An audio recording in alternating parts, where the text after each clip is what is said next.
Hello నమస్తే. Andhra Jyothi group సంస్థల అధినేత వేమూరి రాధాకృష్ణ గారి కొత్త పలుకు పైన రెస్పాండ్ అవ్వాలనుకున్నాను. ఆయన ఇంతకంటే దిగజారరు అనుకున్న ప్రతిసారి మనల్ని డిసప్పాయింట్ చేస్తున్నారు. అంతకంటే దిగజారి రాస్తున్నారు.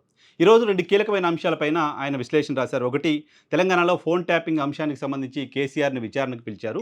కేసీఆర్‌ని విచారణకు పిలవడం అంటే తెలంగాణ ఆత్మగౌరవాన్ని దెబ్బతీసినట్లుగా మొత్తం గగ్గోలు పెడుతోంది TRS party, BRS party, social media ఇంకెవరో.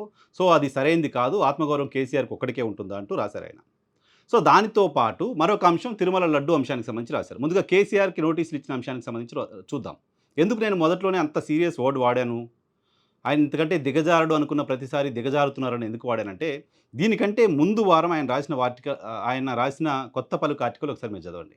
ఆ ఆర్టికల్‌లో నేను పక్కన వీలుంటే డిస్‌ప్లే చేస్తున్నాను. డిస్‌ప్లే చేసి చూపిస్తున్నా. ఆ ఆర్టికల్‌లో ఆయన రాసిన పదాలు అక్షరాల ఫోన్ ట్యాపింగ్ అంశానికి సంబంధించి టెలిగ్రాఫ్ యాక్ట్ ప్రకారం ఇమ్మీడియేట్‌గా కేసీఆర్‌ని అరెస్ట్ చేసి లోపలేయొచ్చు అని రాశారు. అంటే ప్రభుత్వానికి ఫోన్ ట్యాపింగ్ చేసింది అనే దానికి సంబంధించిన ఆధారాలు దొరికాయి. ఆధారాలు దొరికిన తర్వాత కూడా ప్రభుత్వం తాత్సారం చేస్తోంది. ఆయన్ని అరెస్ట్ చేయకుండా ఎందుకు ఆపుతోంది? ఫోన్ ట్యాపింగ్‌కి మాజీ ముఖ్యమంత్రి కుటుంబ సభ్యులు కూడా మేము బాధితులం అని చెప్తున్నప్పటికీ, దీనికి సంబంధించిన ఆధారాలు ప్రభుత్వానికి చేరినప్పటికీ, ఎందుకు ఆయన్ని అరెస్ట్ చేయకుండా ఆపుతున్నారు అని గత వారం ఆంధ్రజ్యోతి రాధాకృష్ణ గారు రాసిన ఆర్టికల్ చూసాం మనం. ఈ వారం ఆయన రాసిన ఆర్టికల్‌లో చెప్పిన మాట 2 లైన్స్ చదివి వినిపిస్తా. ఇప్పుడు సిట్ విచారణలో కూడా కేసీఆర్ దోషి అని తేల్చడం సులువు కాదు. కేసీఆర్‌తో పాటు అప్పుడు చక్రం తిప్పిన వాళ్ళు కూడా తాము కోరుకున్న ఫోన్ని నంబర్లను ఊరు పేరు రాయకుండా నక్సలైట్లతో ముడిపెట్టి సంబంధిత కమిటీల నుంచి ఆమోదం పొందారు. ఈ కేసులో కేసీఆర్‌ని ఇరికించడం దాదాపు అసాధ్యం. గత వారం మీరు రాసిన దానికి, ఈ వారం మీరు రాసిన దానికి సంబంధమే లేదు. టెలిగ్రాఫ్ చట్టం ఆధారాలన్నీ ప్రభుత్వాల దగ్గర ఉన్నాయి. అయినప్పటికీ ఆయన్ని అరెస్ట్ చేయకుండా, ఆయనపైన చర్యలు తీసుకోకుండా ఎందుకు ఆలస్యం చేస్తున్నారని రాసి వారం రోజులు తిరిగేలోపు అసలు కేసీఆర్‌ని అరెస్ట్ చేయడం అసాధ్యం అని రాశారు. ఒకసారి అసలు ఈ టెలిగ్రాఫ్ అంశానికి సంబంధించి, ఫోన్ ట్యాపింగ్ అంశానికి సంబంధించి చూస్తే తెలంగాణ రాష్ట్రంలో గత సర్కారు టెలిఫోన్ ట్యాపింగ్ చేసింది అని ఆరోపణలు చేసిన వాళ్ళు ఎవరు? భారతీయ జనతా పార్టీకి సంబంధించిన రాష్ట్ర అధ్యక్షుడిగా ఉన్న బండి సంజయ్, అలాగే ఈటెల రాజేందర్, అలాగే భారతీయ జనతా పార్టీకి సంబంధించిన కొంతమంది నాయకులు, రేవంత్ రెడ్డి అప్పుడు పీసీసీ అధ్యక్షుడిగా ఉన్నారు, కొంతమంది కాంగ్రెస్ పార్టీకి సంబంధించిన నాయకులు. వీళ్ళు మా ఫోన్లు ప్రభుత్వం వింటోంది, ట్యాప్ చేస్తుంది అంటూ మాట్లాడారు. వీళ్ళు మాత్రమే కాదు, ఈ దేశంలో అనేక రాష్ట్రాల్లో అధికార పార్టీ మా ఫోన్లను ట్యాప్ చేస్తుంది అంటూ ప్రతిపక్ష పార్టీలు మాట్లాడుతూ ఉన్నాయి. కర్ణాటకలో భారతీయ జనతా పార్టీ మాట్లాడుతుంది, కర్ణాటకలో కాంగ్రెస్ పార్టీ ఫోన్ ట్యాపింగ్ చేస్తుంది అని మాట్లాడుతుంది.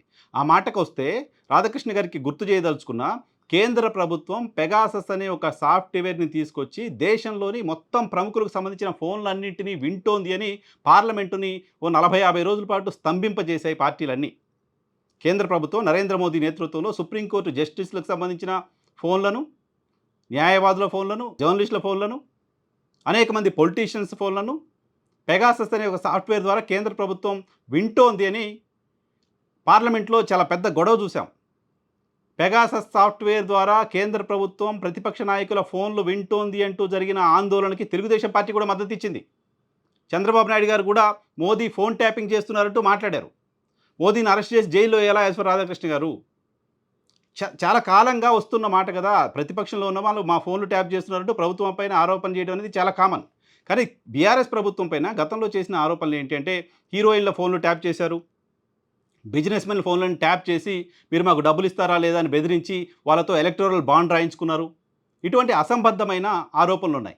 ఈ రోజు వరకు తెలంగాణ రాష్ట్రంలో ఏ హీరోయిన్ కూడా నా ఫోన్లని గత ప్రభుత్వం ట్యాప్ చేసింది అని పోలీసులకు కంప్లైంట్ ఇవ్వలేదు. సరికదా? మా పేర్లు వాడి, మా ఫోటోలు వాడి దుష్ప్రచారం చేయొద్దు అంటూ పోలీసులను వేడుకున్న సెలబ్రిటీస్ చూసాం. పొలిటికల్ పార్టీలకు సంబంధించిన వాళ్ళు చేసే ఆరోపణ, దేశవ్యాప్తంగా చేసే ఆరోపణ కేంద్ర ప్రభుత్వం పైన ఉంది, ఆయా రాష్ట్రాల్లో ఉంది. వ్యక్తిగతంగా మా ఫోన్లు ట్యాంపర్ చేశారు అంటూ ఏ బిజినెస్ మెన్ కంప్లైంట్ ఇవ్వలేదు, ఏ సెలబ్రిటీ కూడా కంప్లైంట్ ఇవ్వలేదు. కానీ మొత్తం రాసింది సెలబ్రిటీల ఫోన్లు ట్యాప్ చేశారు, ఇంకేదో చాలా అనైతికంగా రాస్తూ వచ్చారు. సో, అనైతికంగా రాసిన వాళ్ళు చేసింది క్రైమా, ఆరోపణలు ఎదుర్కొంటున్న వాళ్ళు చేసింది క్రైమా? ఒకసారి రాధాకృష్ణ గారే ఆత్మపరిశీలన చేసుకోవాలి. మీ బ్రెయిన్ ఏదో కాస్త బ్యాలెన్స్ తప్పినట్టు కనపడుతుంది. వారం రోజుల వ్యవధిలోనే మీరు మాట్లాడిన దానికి, మీరు రాసిన దానికి, వారం రోజుల తర్వాత మీరు రాసిన దానికి సంబంధం లేకుండా ఉంది. సో, కేసీఆరే తెలంగాణ ఆత్మగౌరవం అంట. కేసీఆరే తెలంగాణ ఆత్మగౌరవం అని బీఆర్ఎస్ పార్టీ చెప్తుంది. కేసీఆర్ తెలంగాణ ఆత్మగౌరవాన్ని దెబ్బతీశారంటూ కాంగ్రెస్ పార్టీయో, భారతీయ జనతా పార్టీలో మాట్లాడుకుంటాయి. పార్టీలుగా మాట్లాడుకుంటాయి. కానీ మీరు తెలంగాణ ఆత్మగౌరవం ఎవరికుందో లేదో అని చెప్తే తెలంగాణ ఉద్యమకారులు, తెలంగాణ ఉద్యమాన్ని ఎక్స్పీరియన్స్ చేసిన వాళ్ళు, తెలంగాణ ఉద్యమం గురించి చూసిన వాళ్ళు ఏమనుకుంటారో ఒకసారి ఆలోచన చేయండి. ఇక్కడ ఆయన అక్కసు ఇంకోటి వెళ్ళగక్కారు ఏంటి అంటే, కూలీ మీడియా సోషల్ మీడియాలో హడావుడి చేస్తుంది కేసీఆర్‌కి నోటీసులు ఇవ్వడం పట్ల అని. ఓ జర్నలిస్ట్‌గా సుదీర్ఘకాలం పనిచేసి మాట్లాడాల్సిన మాటలేనా అవి? స్థాయికి తగ్గ మాటలేనా అవి? సోషల్ మీడియా కూలీ మీడియా అయితే మీరేం మీడియా? కూలీ తీసుకుంటున్న శాటిలైట్ మీడియానా? కూలీ తీసుకుంటున్న ప్రింట్ మీడియానా? సరిగ్గా వారం 10 రోజుల క్రితం వైజాగ్‌లో మీకు ఆంధ్రప్రదేశ్ రాష్ట్ర ప్రభుత్వం భూమి కేటాయించింది.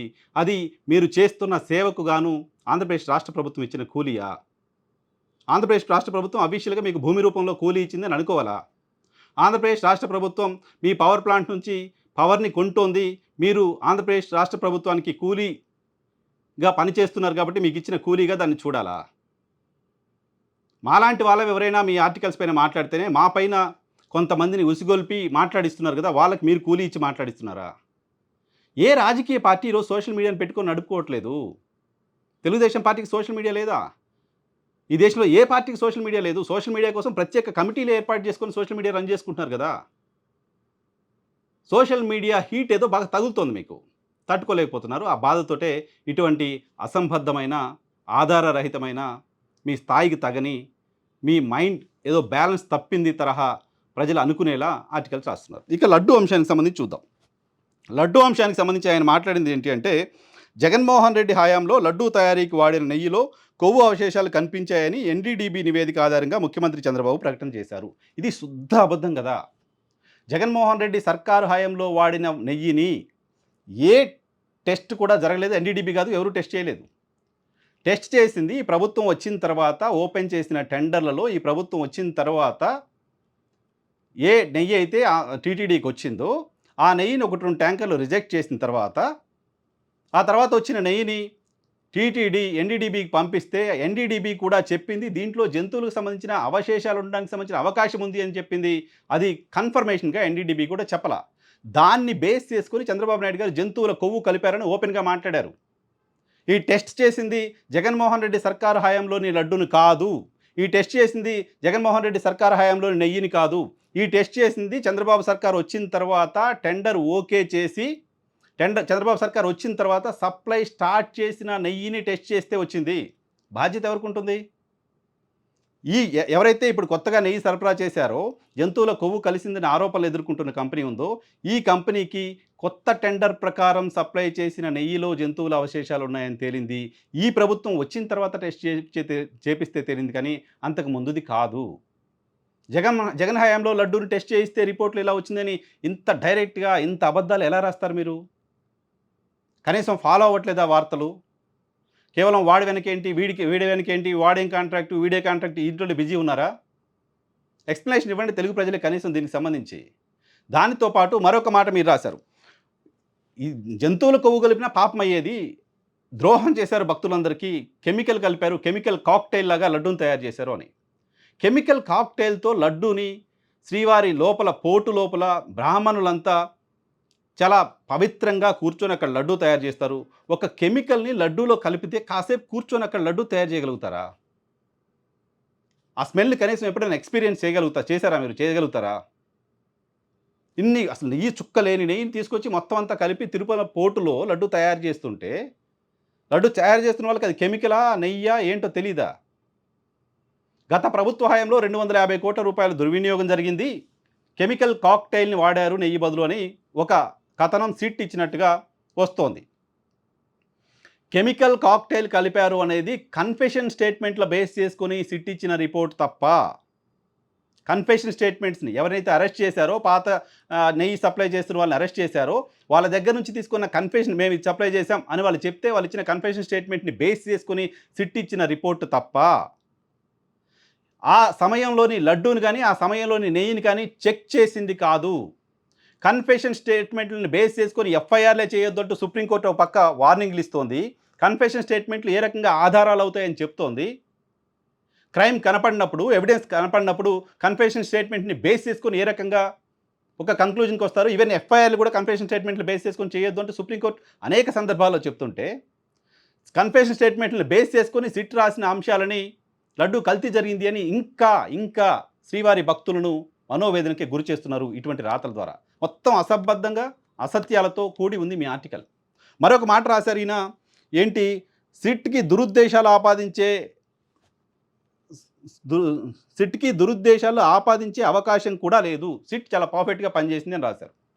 మీకు సిట్ చాలా పర్ఫెక్ట్‌గా పనిచేసింది. దురుద్దేశాలు ఆపాదించాల్సిన అవసరం లేదు అని అనిపిస్తోంది. కానీ టీటీడీ చైర్మన్ నిన్నగాక మొన్న ప్రెస్ కాన్ఫరెన్స్ చెప్పిన మాట సిట్ పైన కూడా అసహనం వ్యక్తం చేశారాయన. సిట్ కూడా జంతువుల కొవ్వు కలిసిందని ఎందుకు తేల్చలేదు అని అనుమానం వ్యక్తం చేశారు. సిట్ సరిగా పనిచేయలేదు లాంటి ఒక సెన్స్ టీటీడీ చైర్మన్ మాట్లాడుతున్న మాటల్లో కనిపించింది. టీటీడీ చైర్మన్కి అలా అనిపించింది. మీరేమో సిట్కి ఎలాంటి దురుద్దేశాలు ఆపాదించొద్దు అని చెప్తున్నారు. దేన్ని నమ్మాలి? దేన్ని బిలీవ్ చేయాలి? ఇక ముఖ్యమంత్రి, ఉప ముఖ్యమంత్రి మధ్య విభేదాలు పెట్టే ప్రయత్నం, బట్టి విక్రమార్కకు రేవంత్ రెడ్డికి మధ్య విభేదాలు తెచ్చే ప్రయత్నం ఇక్కడ బీఆర్ఎస్ పార్టీయో ఇంకెవరో చేస్తున్నారు లాంటి ఒక లాజిక్లెస్ ఆర్టికల్ రాశారు. లాజిక్లెస్ సెంటెన్స్ దీంట్లో రాశారు. ముఖ్యమంత్రికి, ఉప ముఖ్యమంత్రికి విభేదాలు తెచ్చే ప్రయత్నం మీ ఆర్టికల్ ద్వారా వచ్చింది కదా. రేవంత్ రెడ్డి సర్కారు అస్థిరత పాలు కాకూడదంటే, రేవంత్ రెడ్డి సర్కారుకి రాజకీయంగా ఇబ్బంది కాకూడదంటే, రేవంత్ రెడ్డి సర్కారులో ఒక మంత్రి, ఉప ముఖ్యమంత్రి పలానా కాంట్రాక్ట్ కోసం డబ్బులు అడిగారు, పలానా కాంట్రాక్ట్ కోసం నిబంధనలు మార్చారు అని నేరుగా ఏ ఆధారంతో మీరు రాశారు? నన్ను కనీసం అడిగితే నేను సమాధానం చెప్పేవాడిని, సమాచారం ఇచ్చేవాడిని. ఇద్దరు మీడియా వాళ్ళు కొట్టుకొని మా ప్రభుత్వం పైన తప్పుడు ప్రచారం చేస్తారా అని నేరుగా మీకు సన్నిహితుడిగా ఉండే ముఖ్యమంత్రి రేవంత్ రెడ్డే మీ వ్యాఖ్యల్ని, మీ రాతల్ని తప్పు పట్టినప్పుడు దానికి ఆన్సర్ చెప్పాల్సిన అవసరం కూడా ఉంటుంది కదా. ముఖ్యమంత్రి, ఉప ముఖ్యమంత్రి మధ్య చిచ్చు పెట్టే ప్రయత్నం, విభేదాలు తెచ్చే ప్రయత్నం, గొడవలు పెట్టే ప్రయత్నం చేసింది రాధాకృష్ణ కానీ ఇంకెవరో కాదు కదా. కళ్ళ ముందు కనపడుతోంది కదా. కాబట్టి ఈ ఆర్టికల్స్ రాస్తున్నప్పుడు కనీసం మిగతా వార్తలు ఫాలో అవ్వకపోయినా పర్లేదు, మిగతా న్యూస్ ఏంటో చూడకపోయినా పర్లేదు, చదవకపోయినా పర్లేదు, కనీసం పోయిన వారం మనం ఏం రాసాం, ఇప్పుడు మనం ఏం రాస్తున్నాం, జనం కాస్త మరీ మనల్ని అనుకుంటారేమో అనే ఆలోచనతో రాస్తే మీ గౌరవం కాస్త నిలబడుతుంది ఉంది అనుకుంటే.